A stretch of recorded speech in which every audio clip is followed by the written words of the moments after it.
Bismillahirrahmanirrahim. Alhamdulillah diberikan peluang. Sekarang ni saya berada dalam Raudhah.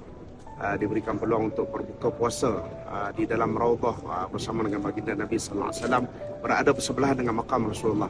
Jadi kesempatan dengan ni saya ucapkan tahniah kepada semua peninfak-peninfak yang telah memberikan infak untuk tebusan tanah bagi Akademi Pengajian Islam Pupis.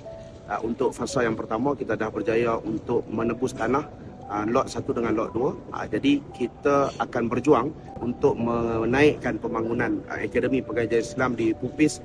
Jadi saya ajak kepada semua muslimin muslimat, hadirin hadirat, masyarakat semua untuk kita menginfakkan sebahagian daripada harta kita dalam bulan Ramadan ni.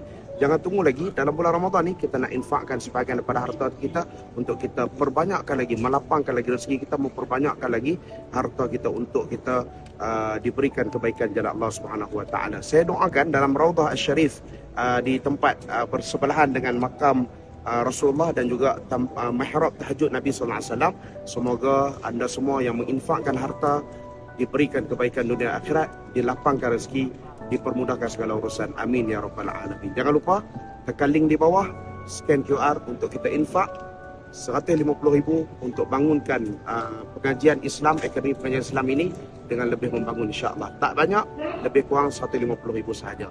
Jangan lupa infak, jangan tak infak. Assalamualaikum warahmatullahi wabarakatuh. Ramadan Karim.